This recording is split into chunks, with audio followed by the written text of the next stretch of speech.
Hello, everyone. I'm Surya Gulagani, Director Marketing here at DataGaps, and thank you everyone for joining us today. Before we get started, we have a couple of quick housekeeping comments. First, we have muted all mics so that there are no unintended distractions. Next, the chat room is open so you can interact with us through the chat. And finally, at the end of the session, we will open it up for Q&A. Thanks again for joining us today. In our last couple of webinars, we have introduced our DataOps suite, its functionality, and how we can automate end-to-end data migration testing. And we have had a deep dive into one of its modules, which is ETL Validator. Today, in this webinar, we'll be discussing another module of DataOps suite, which is DQM, Data Quality Monitor. So let me make a few introductions here. Today on the panel, we have David Small, VP Sales and Marketing here at DataGaps, and Shubhanshu Dikshit, Product Manager here at DataGaps. And here is the agenda for us today. We'll have a quick overview of DataOps suite and its modules. Then we move into DataOps suite DQM overview. We will demonstrate some of the use cases important to our customers, followed by a Q&A session. Okay. Now I'll hand it over to Dave, who will take you through this. Thank you, Celia. And thank everyone for attending. We appreciate your interest in DataGaps.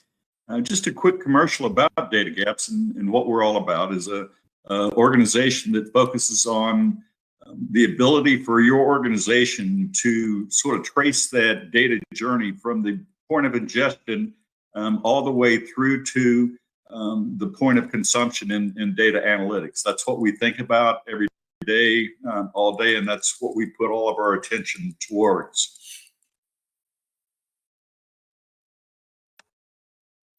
Celia?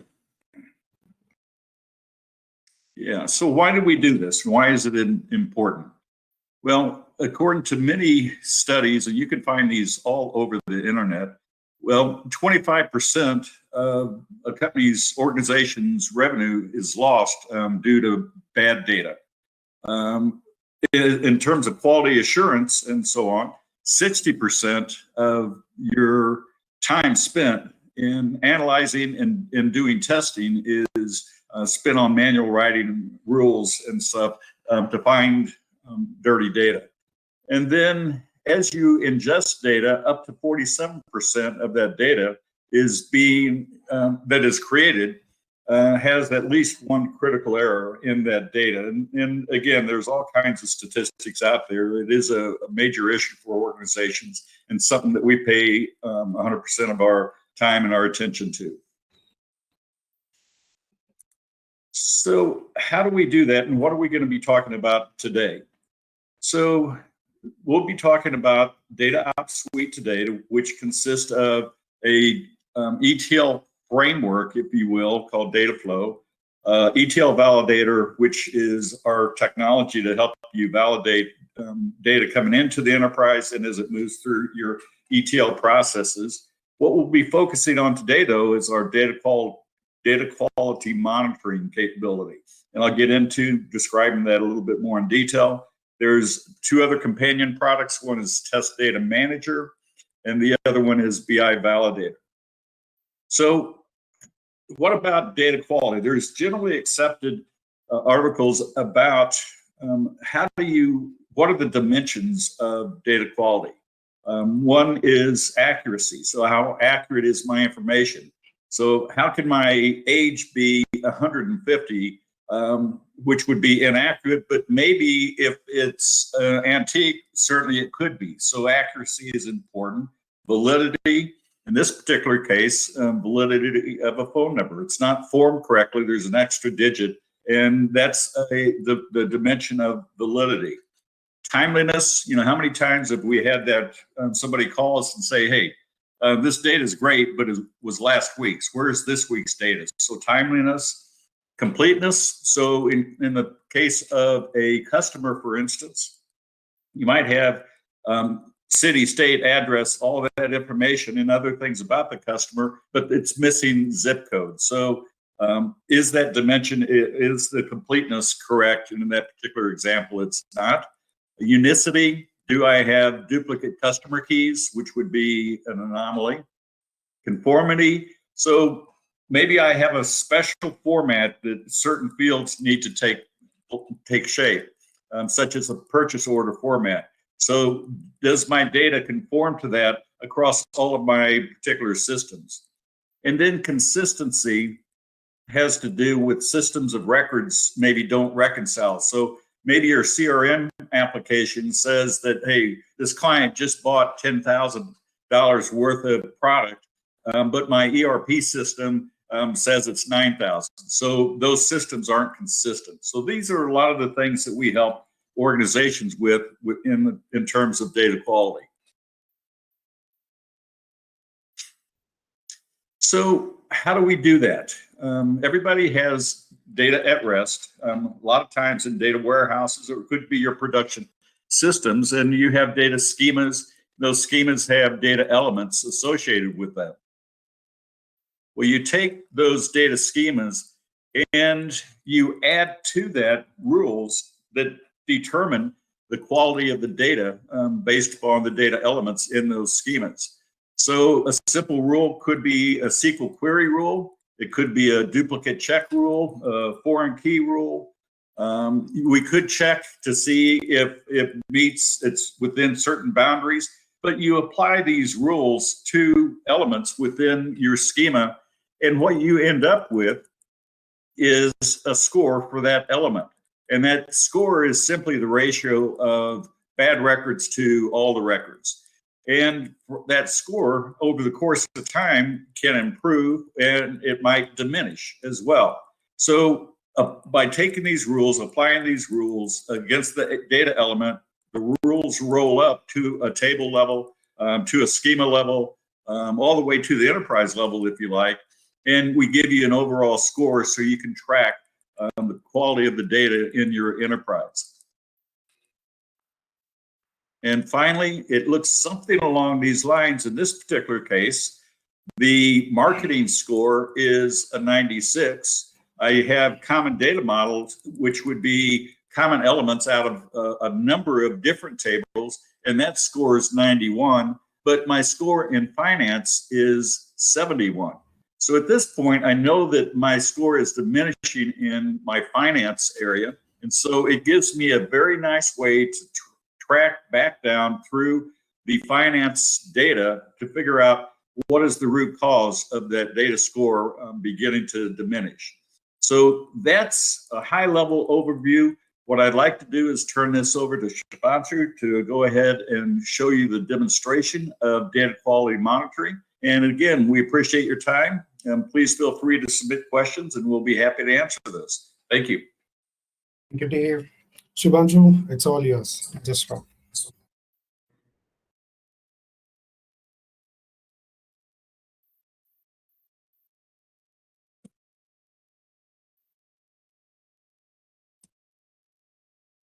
Yeah, we can see your screen now.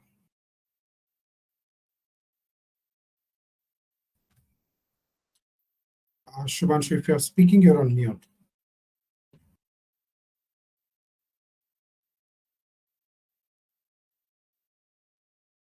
Apologies for that. Can you hear me now? We can hear you. Can you start sharing your screen as well? Yeah. Can you see my screen again?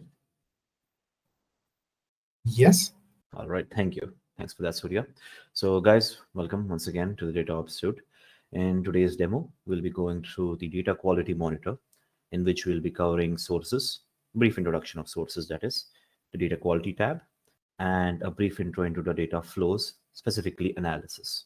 So what you see in front of you is the home page. We'll do a quick introduction of what sources is, just so it can also act as a recap for the previous folks who have not joined our previous webinars.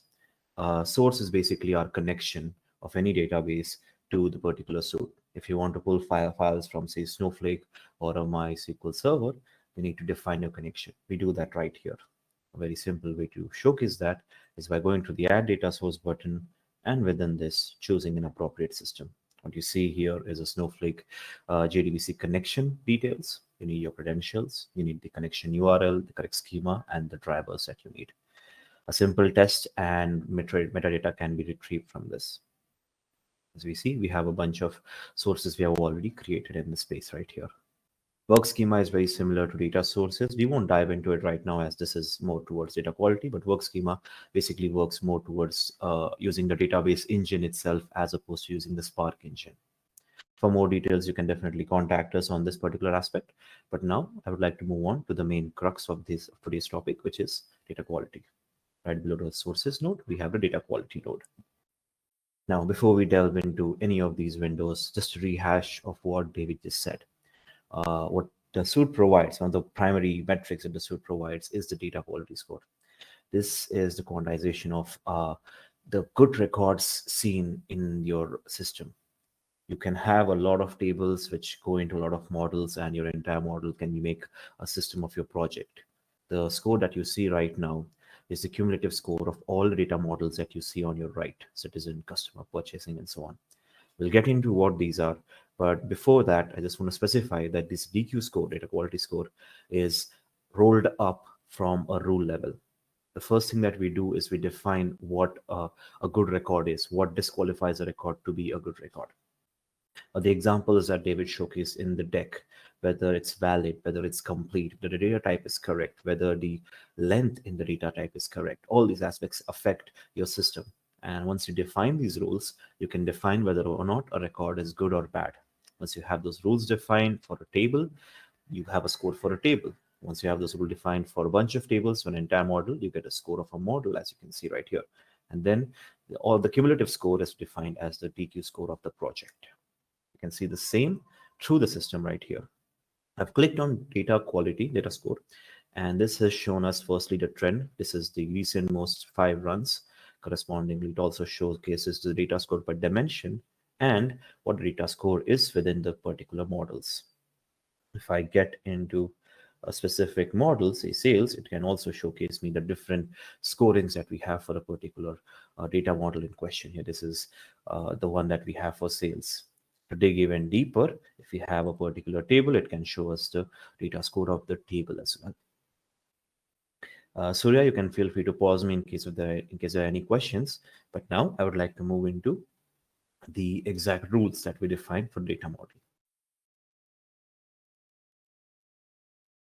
Particular example, we have created this customer data set, and we've created a bunch of rules, and I've also already run the system a few times just to showcase how a trend might look.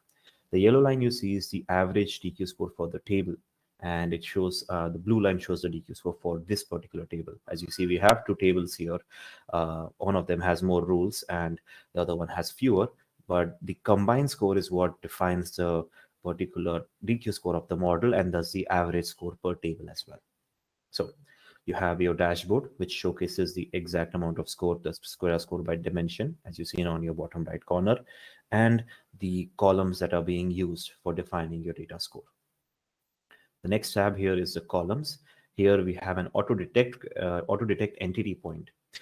Just to point this out, this particular auto detect entity detects whether a particular column is a primary key, and also more importantly, it can also detect PII information, personal identification information. This is particularly useful in pharma domain, to my knowledge, but given that there are a lot of data governance rules coming into picture into legislature, this is something that is very essential to all IT sectors. This particular PII data can be detected automatically by our system. Of course, you can edit and override these particular options as well. Again, columns are being defined right here, and correspondingly, we have relations which are defined. This is your typical primary key and foreign key relations that you have between tables. You have a child table and a parent table, and this is where you define if a particular key pair exists. Finally, to the crux of what we want to discuss, the main rules. So before you see this entire attribute, list of rules and get overwhelmed, I'll just give a brief recap of what rules are.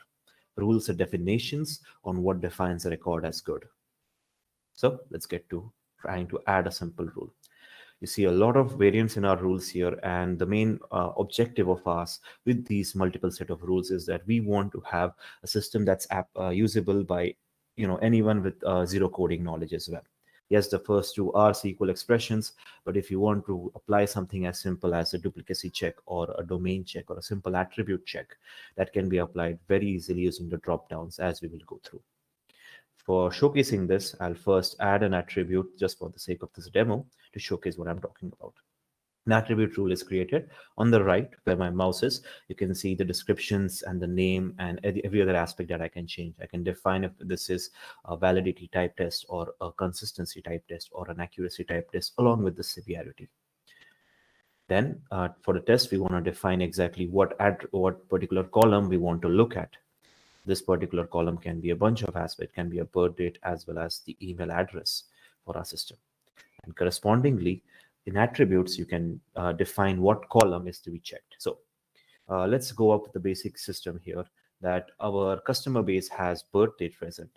And the system, we do not, and the rule here is that we cannot allow a customer to have a birth date well after today, because of course no one can be born now, if you can't have it in your system if no one is born yet.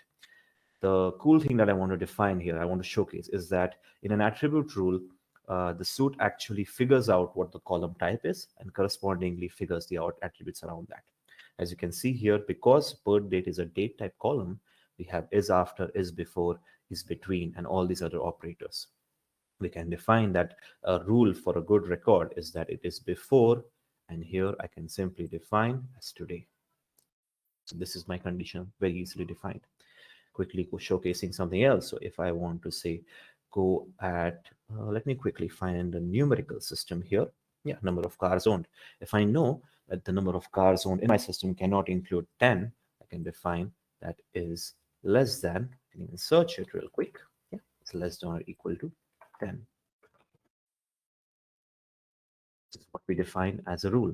The attribute is very powerful here. We'll get to the other examples as well, but this is what an attribute rule defines. The other rules also have a similar drop-down approach, but if you want to get into the system and want to define complex logic turned into SQL expressions or queries, that is also done in the system.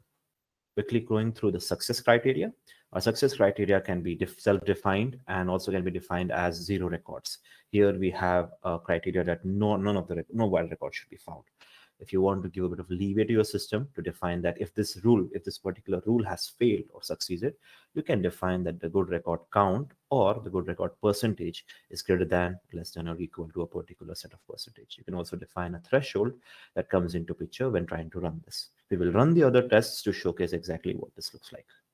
Finally, we have a filter condition just to imply that in case a particular rule applies only to a particular set of records. A very simple example could be in most customer data sets, you have middle name as a column, but a common occurrence is that not everyone fills in their middle name. So middle name can be null.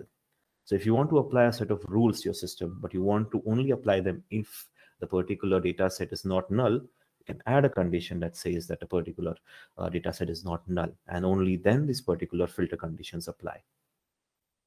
Finally, we have additional info here. This particular aspect is a user-defined attribute.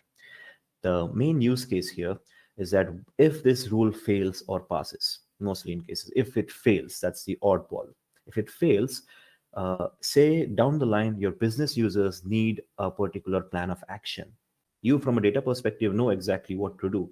But if you want to give it to an analyst, the analyst needs to know if a particular rule fails, what should be done. Therefore, you can define your system, you can define other criteria as well, and you can give this particular value that if a rule fails, this is the additional info to be given or passed down the system. But I'll delete this rule quickly, given that this is not the rule we want to cover, but that is exactly what rules are. All right, so let's get into the set of rules that we have here. The very first rule that we will cover is a very simple duplicate check. And in this case, a duplicate check is to be performed on a primary key, which is customer key in our data set. Very simple. All we do is define our column on which we want to define duplicates. And the success criteria, obviously, is that we cannot have even a single duplicate of our primary keys. But if you want to test it, you can simply test the system right here, and it runs the query in system, showcasing that there is absolutely no bad records present. We can save the system, perform the changes as is, and activate and deactivate the system by the switch here where my mouse is hovering. Now, let's get to a more complex system before we go back to attributes and domains. Here we have a SQL expression check. Now, the use case that we're trying to resolve here is that we want to ensure that the first name and the last name column in our system only contains characters, not alphanumerical as well, just alphabetical characters. So we have defined this particular condition that you see, the first name with last name, and we've defined this rule for bad records. What this query does is that if there is records which is not present within this set, which is from lowercase a to lowercase z, from uppercase a to uppercase c, then that is defined as a bad record. Our success criteria here is not a complete lockdown. Here we define that if the bad records is less than 1%, it's fine. And we get to see what the point here is if we try to test this particular system. So here you see that we have a 99.6% DQ score and 8 bad records out of 18,000 almost. And this is what you expect. You're expecting spaces coming to picture. You're expecting dots coming into picture. Here, I assume there's a special character within this aspect. It can be an E with an apostrophe that we have not covered. This is the needle in the haystack that we want to showcase. That if you define something as not a special character, it is found. And 99.96% can be good for your systems. But if the 8 records causes a crash, then you can very well define your passing criteria to be 100%, 0 bad records itself. Now, moving on to an attribute system. As seen earlier, an attribute is self-defining. It defines on the data set that you place it. Here, we have a very simple rule, which is an yearly income, which cannot be less than 0 according to our system. We define our yearly income right here. We define that the rule for a good record is that it should be greater than or equal to 0, and that no record should break the system. I will go through a few of these tests, but as you can see, this is a complete pass. Similar to the original example of the birth date, here we have a much more business-centric example where we know that the official sales began on 18 Jan 2011. But there might be a few entries in our database which might predate that. This could be because of some incorrect transformation of date functions by the previous owners of the data. Before we get the data in our system, it might be some other aspects. Maybe the format was misjudged, or maybe it was null and it was wrote down to 1976. So we want to be very clear that this is what we define. So date first purchase is defined as the column we want to display and the column we want to check. We define that it's after our initialization of official sales. And here we give a bit of more leeway given that there can be some input entries by our firm as well. And as you can see, when we run the system, we find that yes, while there are a few records here, as you can see, which are before this particular date. Finally, I would like to get into domain before going back to metric comparison and foreign key. Domain is a very interesting system, but what it boils down to is a list of value system. So here, let's start simple here with flags. Yeah. We'll start simple with flags. Now, a flag can either be 1 or 0. It can be Y or N. And you want to ensure that your flags only fall into this. I've seen this quite a few times where flags alternate between 0 and 1 and Y and N depending on the data sets you want to cover. What most people would like to do is ensure that it's either in this cell list or in that list. Here, we know that our house owner flag is a 1 or 0 flag, not a Y or N flag. So we define it, and we define a success criteria to be that the data conforms to the domain values. If it's out of this, it will fail. I'll quickly go through another window, which I quickly opened just to touch upon domain. To go to domain, you need to go to the data quality node. Here, there's a reference data. And here, I will just quickly touch upon what other types of domains you might look at. This is a very simple example, but obviously you can make this much more complex based on your use case. This is basically a list of values that you approve that define what a good record is. Another simple example here is address type. If any of your functions down the system use address type to define or to segregate data sets, it's quintessential that these have real applicable values. You don't even want this to be null. Here, we have defined the address type to be home, work, postal, and web. And correspondingly, wherever these are used, the rule specifically checks whether the column value falls in one of these 4. Quickly going back to our system. If we want to test this, it says that this is a 100% DQ score as well because there were no bad records found. Now, this is a little more complex, so I'll take my time and I'll be a bit more slow on this. Metric comparison. This is actually a subset of another rule test that we have, which is called single metric value. Now, a very easy way of defining this is that if you have a metric like sales, loan amount, or total aggregated claims or other checks or any other metric that you know whose aggregation or averages should not deviate from a certain range, this is where you define it. Let me use an example to make things more easier to understand. In our data set, we have two columns. Column A is the total number of children the customer has, and column B is that the number of children who are at home. So by our logic and our system, we know that the total number of children for a customer should not be more than the number of children at home. It's very simple. So in this particular case, we want to do a simple validation whether this logic stands true throughout our data set or not.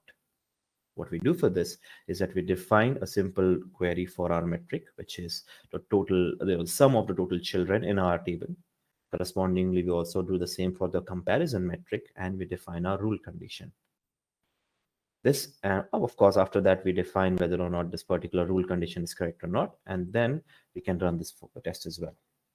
So you can see that, yes, this particular system is correct because the metric value here, there are 34,000 children in total based on our customers, and out of them, around 18.5 are the ones at home, according to our data. This is single metric compare. This is a very simple example that actually hides what exact complex use cases can be delved into. And speaking of a complex use case, I can quickly touch base on what a delta rule here is. A delta rule, let me quickly get to a data model where we have defined it explicitly. Apologies. Yeah. A delta rule is a much more complex rule where we actually look at the deltas between data sets on when they receive. So I'll give an oral example first that should be better help understand what this particular rule does. Say you're a financial firm or a banking firm, and you have a data set which keeps track of all the loan amounts, and this data set is refreshed every day. Now, as a rule of thumb, something that you can obviously check is that this particular loan amount always has to be decreasing, at least at a customer level or for a customer data set itself. That's the rule that you've defined. It can be a rule that a flag cannot change from, a flag can change from A to B, but never from B to A. And you receive delta data sets every day. So what you do is that you define your delta query where you say that, okay, this is my loan amount, and you define your delta table and you validate this using a validation query for bad records. In this particular case of the example, oral example, if there is a loan amount that's increasing, it can be a much more simple example. We find that there are bad records. The example that I have showcased here is more akin to our customer database itself, where I have created a senior flag, a senior citizen flag, where someone is more than 60. I've defined as a senior, and I'm ensuring that the senior citizen flag, always is growing in number, because you can have some citizens who are today non-seniors turning into seniors, but you cannot have it the other way around. So that is the basic set of what a delta rule is. Again, it's a simple example to showcase the utility, but it's used to solve complex problems that we see when we are dealing with delta sets and delta data sets. All right.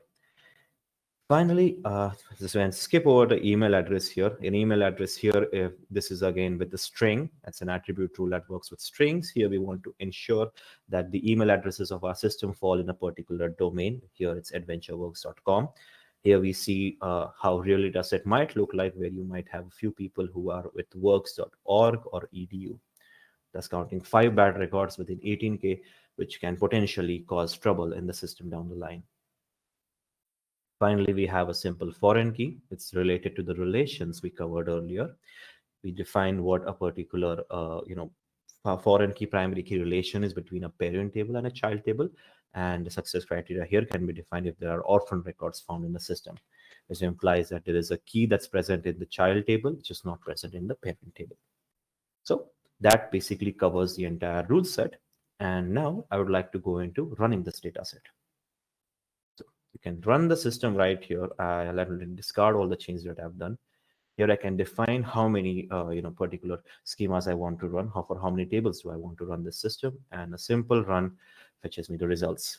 As you can see, it showcases in live time what the tests are doing. And in this particular case, we have a full parse system. Now, one thing I want to showcase is the export functionality here, that yes, in this particular case, we can actually export the results right here in our system, which can be opened in Excel right away. As you can see, we have our system. Here we go. The entire list that can be passed down to email or any other aspects as well. And just to go back to data models right here, we have a generate DQ score, which will run the particular system for the entire set, and which will basically regenerate your data quality scores for all the data sets, correspondingly all the models, and therefore the entire system, which you saw at the start right here. So that is data models. Take a small pause. Surya, are there any questions so far? No, nothing so far. So you can continue. Thank you. Yeah. Now let's get into common data model. Before I delve into the exact topic, let me paint you a small example picture for this. So you have a data set coming in, you have multiple data sets coming into your system, and you have business rules and business logics for those data sets. It can be something as complex as medical claims, the rules for medical claims, which rely on multiple data sets. Or it can be something as simple as you do not want a certain string to exceed X number of characters. But these are all rules that you define beforehand in your business, in your meetings. And this is basically business rules that you define, explicit business rules and logics. But now you also have the fact that your data set comes in from multiple locations. It goes into multiple models. It goes into multiple tables. It's exported in multiple places, and it's also imported multiple times. So this particular same rule that you want to define gets exported to multiple places. So you need to have a data governance system that defines that this is the rule for such an entity. And then you need to map that this particular entity is defined in these X data models. With that background, let's get into what a common data model is. Here, the example that I've used is a common data set rule. And it's going to be pretty self-evident on what exactly this works with. So here, the example that we're trying to resolve is that common columns such as name, age, and other such entities, which you'll find in every table set ranging from customer to HR to finances to salespersons, has a set of set rules that you do not want to change. This is what I've defined as my initial set. I've defined a small description with it. I've defined what it should do, what it shouldn't do. I've defined a data owner as well as a steward here. And then just to showcase what this is my description. Address line 1. This is might be a moot point here to define address line 1 as an address line 1, but in many cases you have characters abbreviated and it's not entirely clear what exactly a column means. So you define its short description, then you give a basic set of rules that define right here, and finally you say what are the business rules that you want to apply. Here you say that this particular rule is that there should be no special characters in the system. There should be null checks defined in the system. These are the two basic rules that I've applied. And finally, you define this particular address line. Where does it actually map to our original data models? So you say that, okay, within our person data model, there's a address table, and we want to ensure that it's mapped to the correct address data line. You can map to any other table as well once you define exactly what this particular schema and table is. So here I can redo this with an address line 1 and define it, and this particular aspect is saved. So this is what a CDM is. Of course, you can have the same for address line. Let me discard all the changes for now, and you can have the same for an address type as well, where you define that an address type is for work, home, and other stuff. And you can define that this particular aspect should not be null, as well as should be within a particular domain. And then when you map it to a particular data model, rules can be defined based on the business rule itself. So that covers common data sets. All right. Now let's move on to analysis. Once again, there's no point of us going directly to the tool if we don't set a background to it. In this particular case, I will open the analysis tool and a particular analysis already present in here while I give you the background. Here we'll be looking at sales records, and we'll be opening up a small graph just to provide some background while I give the oral context of what I'm saying. In most of your cases, when talking about validation, you need to find out if there are any outliers or anomalies in your data set. This can be something as unreasonably high sales or unreasonably low sales. Maybe there's a huge record count spike that you see on a particular weekend. It can be that a difference on the deltas is really high somehow. All of these are metrics that you define. And what the window that you see is the summary of those metrics defined on a larger scale. What you see right now is sales count, basically the record count, sales count, sorry, the count number of sales. It's not the sales exact dollar sales, but the number of sales. That's why it's named count. The number of sales defined on a range of my sales data set here. As you can see, this range is from 3rd October to June 11th. We are going to stick to a much more palpable graph here. And what it finds out are outliers in the system.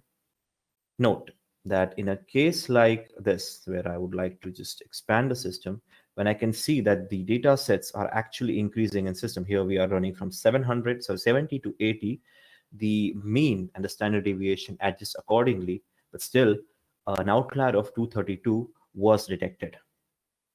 This is the power of analysis in our system. And just to showcase how exactly this analysis is defined, I'm going to go through data flows. Now, data flows is a complete system on its own. It's basically an ETL tool with validation systems in it. It's a completely different system, which we have covered in our previous webinar. So I'll simply be going to our one simple system where we have our two basic nodes. The first node that you see is our source file. This is a JDBC connection here.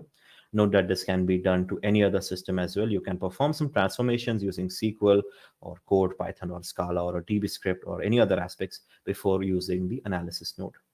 In the analysis node, we have three basic systems. We have what is the group by columns. When you're aggregating something, you need to define on what level it's being aggregated. Those are the group by columns.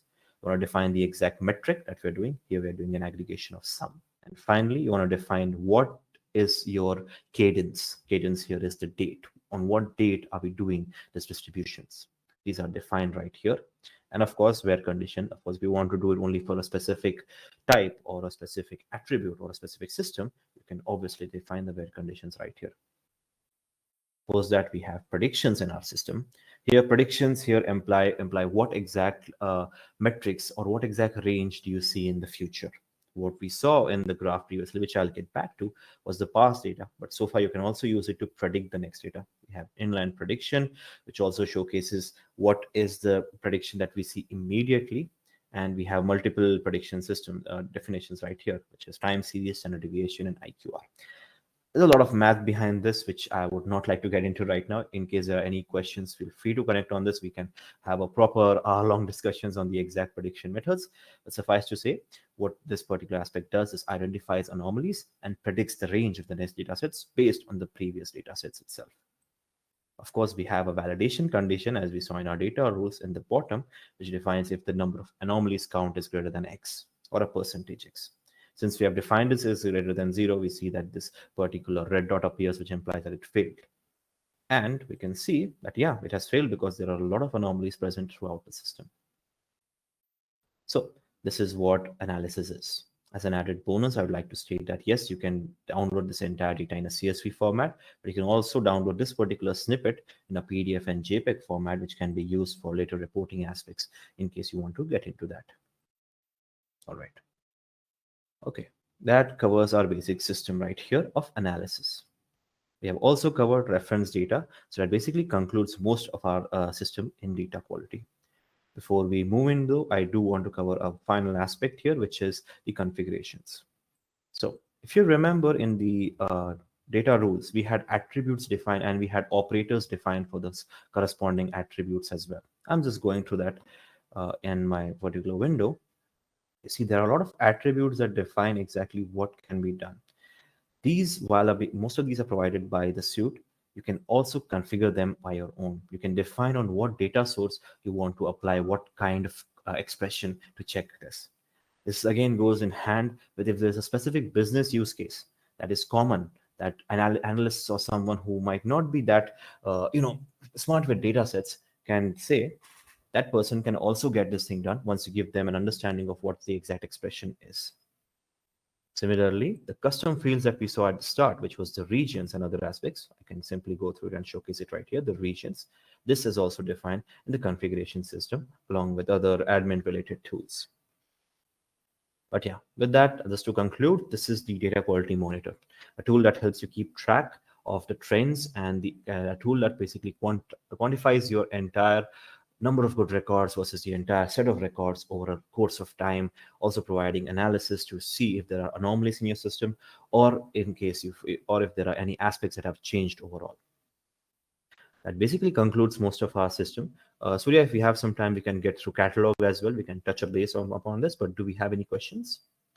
We don't have any questions, Subhanshu, as of now. All right. Okay. 5 minutes to catalog, and then we can wrap this up. Yes. A catalog system here is mainly a system that retrieves metadata and keeps track of any changes in the metadata. Basic example here, once again, just for context and narrative, is that in case you have a source that is defined as a third-party member, which performs their own transformations to the table, obviously, as business rules are defined, as new logics are defined, transformations and databases change. And if transformations and databases change, there's a good chance that a data type can be changed, a column name can be changed, new views can be added. This is what is being tracked in the catalog system. A very easy way to see what all things we can track is the filter button, which was right on my mouse on the right side. This particular changes are being tracked, columns being added, constraints being changed, constraints being added, views, table schemas being added and dropped. And you can specify exactly what's the range you're looking for, what is the exact type of change that you're looking for, and also exactly when this particular change happened. This happens for all the sources that you've defined automatically in your system. You don't have to worry about constantly looking for it. Once you define something in the source, it's being cataloged by our system automatically. So yeah, that basically suffices on how exactly we monitor our data using the data quality monitor. And again, you can feel free to ask more questions. You can feel free to reach out to us, but I'll hand this demo back over to Surya, and you can take it from there. Thank you, Subhanshu. We don't have any questions as of now. Can you just address any commonly asked questions from our customers or any demos that we usually give them? Yes. One of the questions actually is with regards to the analysis on the anomalies. It's just a rehash of what I've just said. It's that how exactly do we define an anomaly?